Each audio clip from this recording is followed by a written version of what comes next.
Hello, welcome to Lazada Insider, featuring knowledge that makes a difference.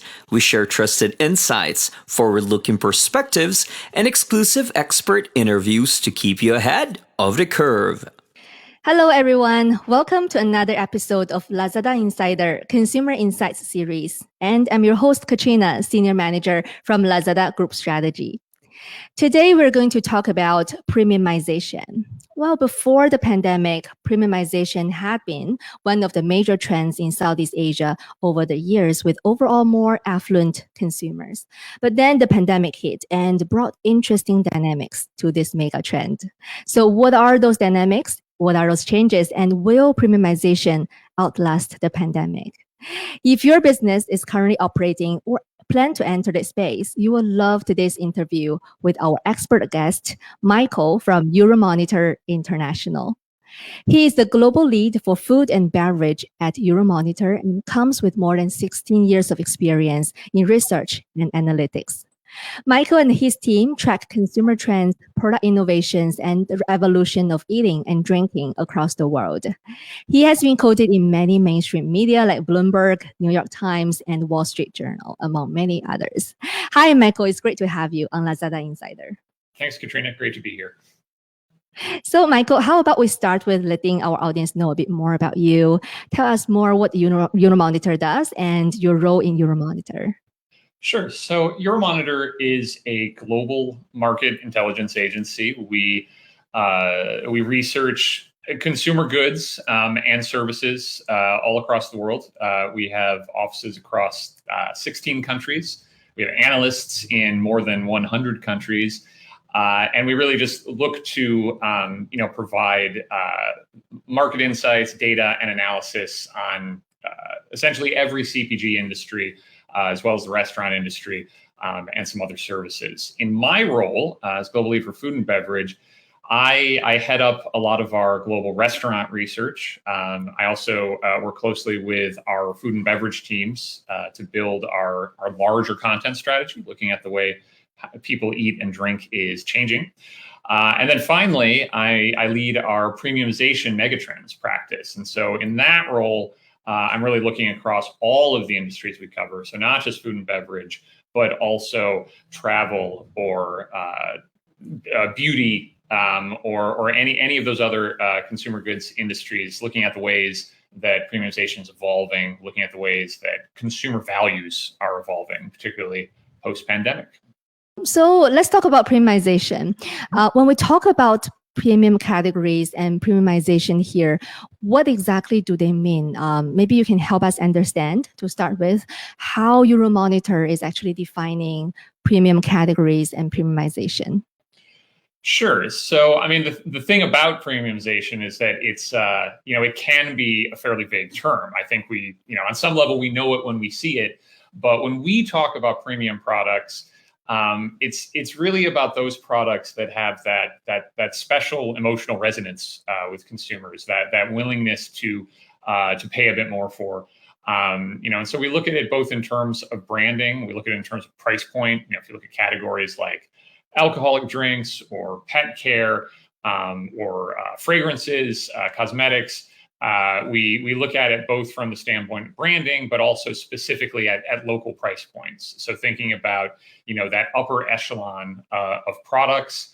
I think the other point about premiumization is that we do distinguish it from luxury. So if luxury is all about exclusivity and those types of products, premiumization is a bit more mass. I think it's about that trading up process. And so it's not necessarily the most expensive products. Obviously, there are premium 3-in-1 instant coffees. You can premiumize almost any category if you are providing that cut above that appeals to consumers.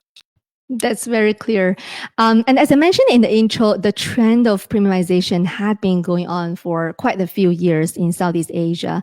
And now with the heat of COVID, how has it disrupted the premium categories? I mean, I think the biggest disruption in Southeast Asia and elsewhere is so much of when we talked about premiumization pre-COVID, we were talking about experiences.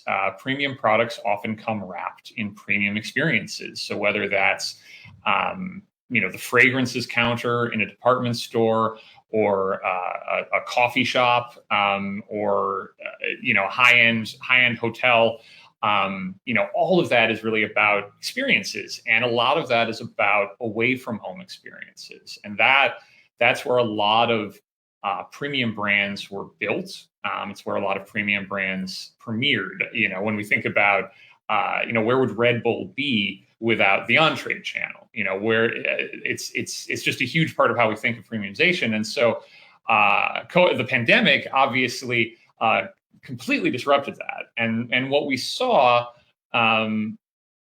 was as spending moved into the home, moved away from these away from home channels, we definitely did see consumers upgrading their consumption, and that's been true globally and also in Southeast Asia, where, for categories like coffee, we see some people upgrading their home coffee setups, buying a new machine, or maybe a pod machine, to try to capture some of that cafe experience that they might, not be getting as much as they used to, because of quarantines, and so on. That's been especially pronounced in the alcoholic drinks category, where we definitely saw booming sales of premium spirits, wines, beers, and so on, as people, many people had some extra money to spend. If you're not making those trips out to on-trade channels, you can buy rather nice, products at retail, and still be saving money. But I do want to be clear, this process wasn't all positive for those retail channels. I mean, if we look at a product like beauty, so looking at cosmetics or fragrances or so on, working from home, obviously not everyone was working from home, but some of us were. And, that has impacted sales of premium cosmetics. You don't necessarily, we want to look good on video, of course, but you're just not getting that same level of spending on fashion, of apparel, on those types of products. So, to sum up, I think overall it's most disrupted those channels where you're establishing that premium brand and trying to put it in front of consumers, while connecting it with the best possible experience. Right. So it's actually the limitations of spending in outdoor or out of home kind of categories that drive the growth of the in-home indulgence. Is that correct to say that? Yeah, I would say broadly speaking, yes. And you could also look at a category like travel, which has obviously been very hard hit by the pandemic. We can't travel like we used to, and that's a very important channel, not just for the hotels themselves, but also for, if we think of duty free and we think of some of the other channels that are associated with that. That also can be quite important to premium branding. So yeah, broadly speaking, any of those away from home channels have been hit hard, and brands have had to really target that home consumption to keep sales where they want them to be. How about purchase channels of premium categories? Were there any shifts that you have observed, and what do you think actually drive the shifts of the channels? Sure. I mean, we've talked a bit about the shift away from those away from home channels, and to your earlier point, I mean, absolutely, that trading up, that affordable luxury, especially as more purchases have taken place through grocery channels, whether that's grocery stores, whether it's traditional channels, or whether it's e-commerce, e-commerce platforms like Lazada or others. We've definitely seen consumers spending more through those channels and spending better, let's say, looking for, in certain categories, things that, bring a bit of joy, bring a bit of pleasure. We've seen a surge in spending on pet care products. You have a lot of lockdown pets being purchased in many markets, and you also have people looking to, who are spending, more time with the pets they do have. So that's one example. Another great example, I think, is coffee in general. As I said, a lot of people looking to upgrade their home coffee consumption. In Southeast Asia, you do have that explosion in brands like Kopi Kenangan and others that are doing, takeaway coffee that's affordable and, can be ordered from a smartphone. But still, when you think of that, that's going to be premium relative to some other types of coffees or other channels of coffee. So that's another point worth making is while broadly speaking, the away from home channel has been hit quite hard, in those markets where takeaway or delivery, particularly takeaway, is a big part of consumption and has not been impacted by lockdowns, which of course is not true everywhere. We've seen strong spending there as well. Right. So we know that Southeast Asia is still actually experiencing quite some uncertainty as to the pandemic and the economy situation. So during this uncertain period, what are your top 3 advices to premium brands? Yeah, I would say, starting from the top, I think number one is, I think one other thing we saw during the early days of the pandemic was a huge shift in spending towards these retail channels, but also a huge pullback in promotional spending. You had many companies that were just looking to, and I'm talking about product producers who are looking to, save money, make sure they had reserves, drawing, large credit lines. And I think now we're starting to see some of those budgets coming back. We're starting to see new products coming back. And I think so. First piece of advice would be, it is possible to grow premium brands through these retail channels. And I think that's really important. I think you'll also see, obviously e-commerce has surged in many markets. And I think we're going to continue to see, more of those purchases starting on the smartphone for everything. And I think the pandemic has really expanded that. We see people experimenting with live streaming, with cooking shows, with all these different ways to experience new products and spend money. So I don't think that's going to go away. So this idea of the smartphone as central to that consumer journey, even for premium products, I think that's going to intensify going forward.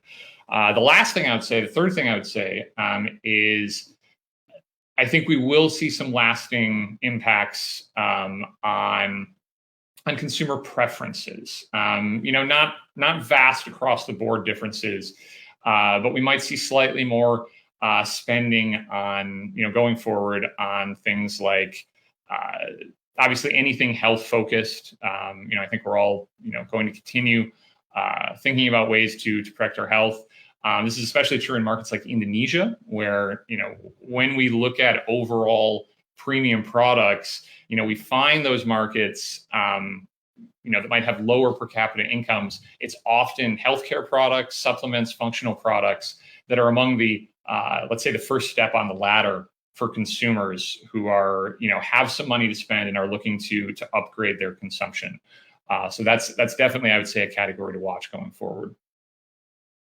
Interesting. Now, if you look into the future, just leveraging on your third point also, what is the outlook for premiumization in the next few years? And you mentioned about health has been, since the pandemic, health has been a very important category for premiumization purpose to most of our countries. But what other categories are we expecting to also see a sooner demand come back? And why do you think so? Let's maybe start with the categories that were impacted, most heavily by COVID. I would say over time we will see a strong recovery in premium beauty products. It might take a different approach. We were already seeing kind of a push towards more minimalism, simpler skincare routines. But I still think there's going to be a lot of pent up demand for products that just make us feel good, make us look good, in a simpler way. So that's a trend that we're tracking quite closely. I also think, and again, I think this is especially important across Asia, is if we look at the coffee category, especially the away from home coffee category, we're seeing the growth in a lot of kind of takeaway first categories or brands. And I mentioned Kopi Kenangan, and there are others, in China and some other similar markets. And these are all, let's call them affordable premium products that are notably more expensive than maybe coffee brewed at home, but are going to be, notably cheaper than, maybe some other higher end brands. So, I mean, that's kind of how we look at that. I see. And then we know that we cannot average Southeast Asia because it's a very divergent region. Are there any country nuances that you want to share with us when we talk about the future of premiumization? Sure. Yeah. I mean, I think to the initial comment about healthcare products and the growth there, we're seeing very strong growth there in Malaysia as well. Indonesia and Malaysia are two markets where that's a really important component of premiumization. If we look at markets like Singapore and Thailand, those are going to be the markets. As you go up the income ladder, you start to see more spending on travel. And so, that's going to really depend on, what the global travel environment looks like, what lockdown environments look like. And there, we could see, we're already seeing, some hotels trying to pivot to domestic travelers, or trying to pivot to, serving the domestic market, even experimenting with some things like food delivery. So those are two examples, two nuances I would throw out, where those higher income markets where travel is going to be a larger component of that, we might see somewhat slower recovery just because there are still some significant limitations on our ability to travel. Interesting. And if we look a little bit further, as the economy eventually recovers, there are very likely that more consumers in Southeast Asia who will start spending on, their very first premium product. Is there anything that business actually can do to serve this group of new premium shoppers better? I mean, I think what we've seen historically that works quite well is,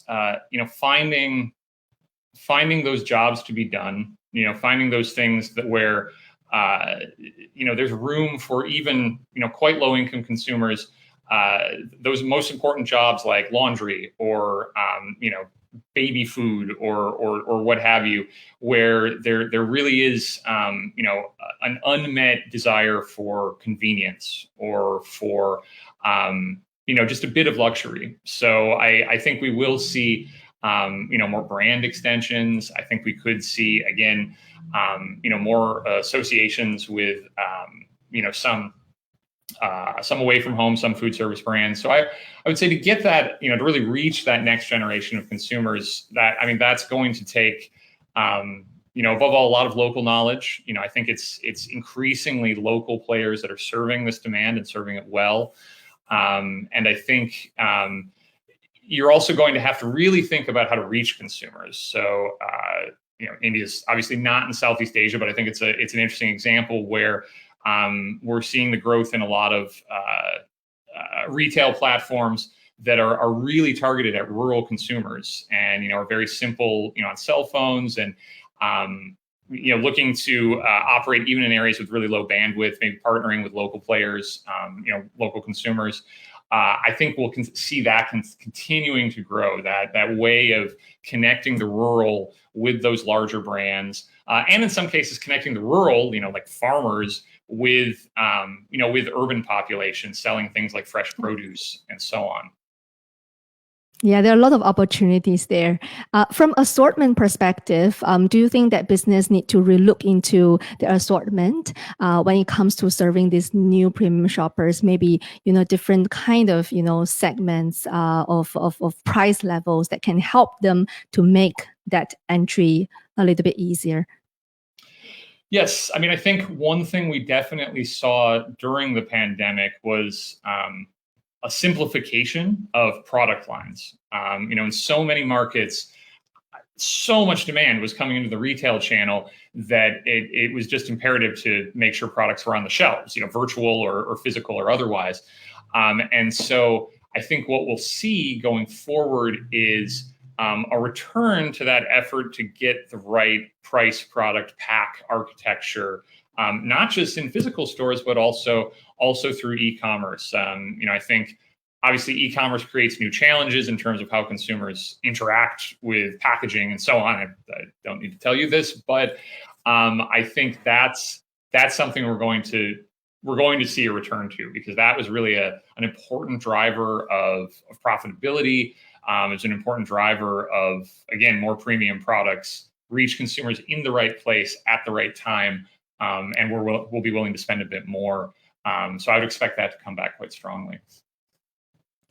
Since you talk about e-commerce and online space, let's deep dive a little bit into that. So we know that premiumization is actually more of a holistic experience, right? It's about product, it's about packaging, it's about brand, but also it goes beyond that. It's also that purchasing experience itself. You also mentioned that in the online space, some of the experiences might be, not that prominent once we move everything digital. So for premium brands who really want to deliver the superior purchasing experience in online space, what are your advices to them? Well, what we've seen many do is, we'll continue to see the importance of influencers and live streamers and, these types of experiences, which will continue to evolve, where, there is that level of interactivity with the product. The other thing that I think we'll definitely see more of is customization. The ability to really leverage that data, for an individual consumer, that can drive not just better suggestions, but also better products. We're seeing a lot of experiments with in-home machines like coffee makers and others that are integrated with smartphones, and create a lot of data on consumers, their preferences, and so on. And so I definitely think we'll see more of that going forward. Finally, I also think we'll see, we're going to continue to see innovation in terms of impulse products, products that we want right now. This is getting a little far afield of premiumization, but I do think it goes to those products that we're willing to pay more for. I think a lot of manufacturers are still figuring out what impulse and e-commerce look like together. And so if we look at not just e-commerce sites, but also like grocery delivery sites or food service delivery sites, I think we're going to see more experimentation in crafted products, what like beverages or so on. Something that is customized to the menu, customized to the product, can really drive that kind of impulse spending. Excellent. I think with technology development and in a sense, COVID actually accelerate this process. It really helps to, take the engagement to another level, actually. So thank you, Michael. I think thanks a lot for the valuable insights. And it's really exciting to see so many interesting dynamics going on in the premium segment, which actually brings more opportunities for business and brands. So thanks a lot again. I think, with all these opportunities, it really starts with, staying close to the key trends and advices like those you share with us in today's session. Thank you for joining us. It's really great sharing and great to discuss with you. Thanks for having me. This is Lazada Insider. We hope you enjoyed this episode. Make sure you click follow and subscribe so you don't miss our latest insights and expert interviews. Thanks again for joining us. Until next time, take care.